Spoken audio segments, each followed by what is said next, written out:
Welcome back for another book review.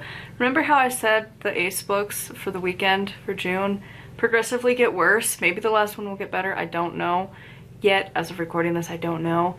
But yeah, we've continued to get worse. This one was so far the worst one. Here we are, Ace Voices, What It Means to Be Asexual, Aromantic, Demi, or Gray Ace. And I'm really not sure how to say this name. Like maybe Eris? Maybe? Like Eric but with an S at the end? And then the last name is Young. So this book meanders through the author's journey of writing the book, which is weird to be like, I guess maybe researching the book, not even writing it. Your journey of researching for a book that you're trying to write, and that is the book that you're writing. And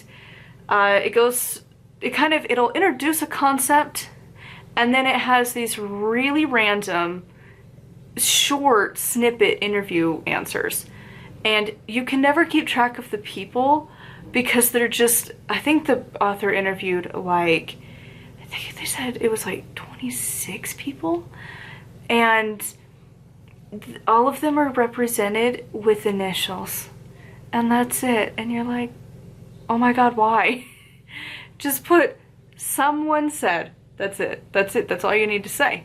Because trying to keep track of initials was just pointless, and it's a lot of nameless, kind of honestly faceless people that you're like, who is this? Okay.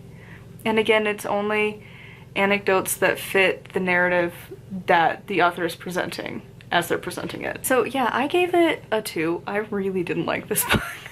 It's not a 1. Again, my 1s are reserved for truly the worst things ever written. Again, my classic examples are the one book that we talked about a while ago that was taking thread off of a corpse, and the other one of like, you have exploding glass in your kitchen for your spells. So it's not that bad. However, it's not good either. And this is one that, like, usually my husband does not really care what I'm up to. Like, I read so many books, and 90% of them he's like, huh. And that's it. Like, he doesn't really care. And even if I send him into the library to do my pickups, he'll, like, obviously glance at the titles as he's getting them checked out. But, like, for the most part, he's like, whatever. Like, a couple of them he'll be like, oh, let me know how this one is. But for the most part, he doesn't really care. This is one, he saw the title and he's like, I'm really intrigued, especially for the asexual side of things, because, like, he's not. He's a very, like, straight dude. He's a very, very supportive ally, but he's not anything except traditional dude. He's just a nerdy guy. And unfortunately, this book just, he had hopes, I had hopes, and it just failed us both. And so for me, on the ace spectrum, as an asexual, it was a bummer and a half to be like, oh. And he, outside of the entire queer community, just cheering from the sidelines and like defending people and like trying to like protect his trans coworker, like he was also really upset that this book just did not deliver. So when you read Ace Voices, you're gonna assume it's probably gonna be more of like an interview style book. That's to be expected, but that's the drive of the book. And it really wasn't, somehow. It was filled with a lot, but it's not interviews enough to the point that it actually feels like they matter. Which sounds weird, but like, if you're gonna give an interview, I feel like it should have been like, you could keep track of the people, so you can at least try to connect to some level. But when it's just like random initials for like this much of a text before you move on, it's kind of hard to get connected. And again, a lot of people, if it's like 2 that you're keeping track of, you're like, okay, kind of weird, but whatever. But so many, no. The other thing about this book, and I think this comes down to personal preference when you come to read a book, I do not want to feel excluded as the reader as I'm reading your book. And some people, they don't mind that. I, especially nonfiction, want to be included in the conversation. And some books will write to you, the reader. As you're writing, you use the pronouns you, as in the person who's going to read your work. You are writing to specifically talk to, realistically, a singular person at a time. and you're writing for this imaginary person that is reading your book, because you'll never really know your readers, and you won't be in their brain as they're like reading your work, but you keep them in mind, and you constantly pull back to their experience, or what you would assume is their experience, and pull them back into the conversation. This doesn't happen. This author just meanders through, again, their journey of writing a book, which is like, just vlog it and then be done. I don't care. Like, wow, you did interviews. Whoa, it's a journey. Wow. I can guarantee, like, if I was gonna read a journey, first of all, I wouldn't want to make it its own book. And second of all, like, there's better, like, could you imagine the research that went into Triumph of the Moon? That one I'd be intrigued, because apparently we also somehow managed to, not planning it, but did convert him to pagan, which is fun. After researching us for so long, I've heard, apparently he converted over to us, and it's like, well, hello, friend. But at the time he wasn't, and like that, you know, I would love to know the backstory on that. But like, it either needs to be its own book or not at all. I don't like, and this happens a lot in like psychology kind of books, like The Body Keeps Score and other ones like that. Oh my god, dude, my patrons know I hate them so much, but like, they just love to talk about their journey of writing a book, and it's like, it's really not that hard. If we're being perfectly honest, it is really not that hard to write a book at all. It takes just discipline. That's it. There is nothing else. To like make a good book, sure. To actually just write a book though, it is not that hard. Like, to be honest, there are so many harder things people do. Like open heart surgery, that's way more hard than writing a book. Maybe you get it done in a singular day and then you're done, and a book can take a while, but like still, it is not that hard.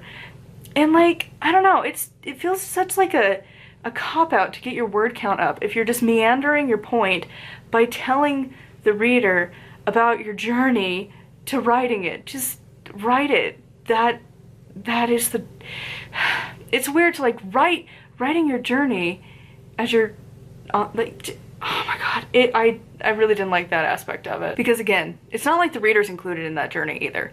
They're just talking about like their own experience, and that gets old.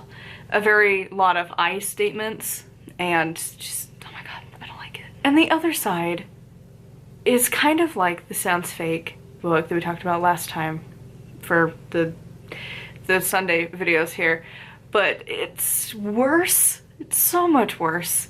Like me and hubby are both pretty left-leaning politically, very pro-queer community, very like take care of people. You know, living in a red state as a blue dot is not fun. But this took it to like a new extreme, and you're like, wow, this is a lot. Like a lot. And so we'll just bring that in to who I recommend this to. You need to be like kind of the extreme level, and I don't know a better word for it, because honestly it is the vibe, woke.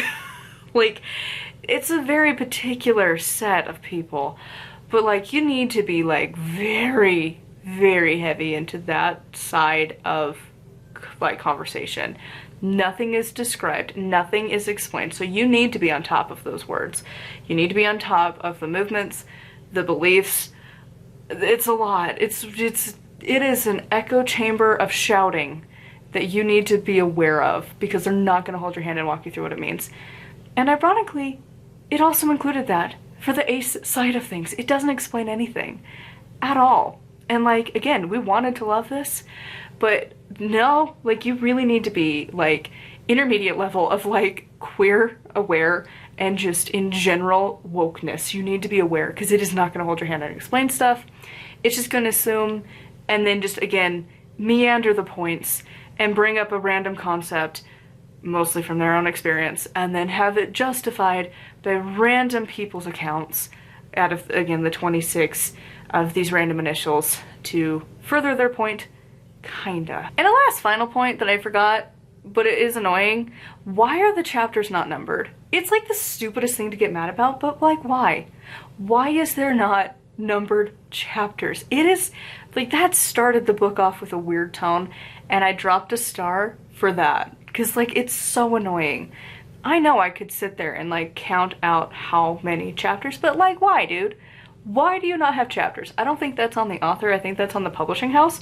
But, like, why? It's, like, the stupidest thing to not have. Like, every book has numbered chapters, so we know what we're getting into. Why? Why did you not do that? It's, like, the stupidest thing, but, like, why? So, yeah, the book is, it's just dry and boring and just don't. Again, I would recommend I Am Ace, and the first book we talked about this month for asexuality, I think it was just called Asexual. Those two, so much better. Don't read this one. But I feel weird, like, not talking about the bad books either, and, like, only talking about good ones, so we're talking about it. I'm hoping next year we're gonna have some queer witchcraft, but I'm gonna have to buy all of those books. Which leads to, obviously, let me know your thoughts on this one. If you've read it, I would love to know your take. And if not, just what do you think about this kind of a book? Is it your style? What kind of reading do you like? Do you like when you're included as the reader? Or do you want to be like an observer in a book for like nonfiction? I feel like fiction is its own genre, but like for nonfiction rules, like, do you want to be included in the conversation and them like making it about you, the reader? Or do you want it to be about them, the author? I would love to know. And more importantly, again, I want to start collecting books throughout this coming year for queer witchcraft. I don't know which ones we're gonna do. I really think I'm gonna have to get Gay Witchcraft by Christopher Penczak. I'm gonna have to break down and buy Queering the Runes. I have requested it so many times, the library has told me no, even though it says it's in Interloan for like 3 different variations. You can have a physical, the ebook, or an audiobook, and none of them are available, and I don't know why. Because it's there. There's plenty that it just doesn't pull, but it pulls. It says that it's available, and then it gets declined instantly. I'm not saying that there's somebody in the library who is against me getting Gay Witchcraft. I'm just saying it's a little weird that that's the only one every single time. Because there's plenty that there's no listings at all, but it has listings. It has multiple format listings. Just a little weird. So anyways, I'm gonna just have to buy that one. I know there's a few others. I know I've talked about a couple on Patreon, so if you say it and I'm like, hey, patrons, it was in the library. We've had a couple. I think there was like Sacred Gender maybe, and then I feel like I read like Queering Your Craft. I could be wrong. I read a lot of books, that's why I have to write them down. But if you have some, I would love to know, because again, I'm gonna start collecting them for next year. I wanna have more specific witch queer books.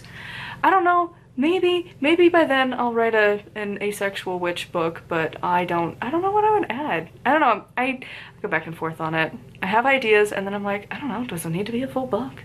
Do people care? It's like, I don't even know if there's other ace witches out there, to be honest. So anyways, till next time, if you want to support me, and again, get access to a lot of backlog of books. I've been doing Patreon exclusives for like, I think 2 years now? Maybe something like that? I haven't actually kept track, but I know 2024 I actually started a collection of them. So I've had a few over there now. I now have 2 because I have my fun books and my witch-ish books over there. So, and also just like Norse books because, so anyways, if you want to support me on Patreon, it's patreon.com/nightwillowcrafts. Make sure to like, comment, and subscribe. I post every single day, and until next time, blessed be.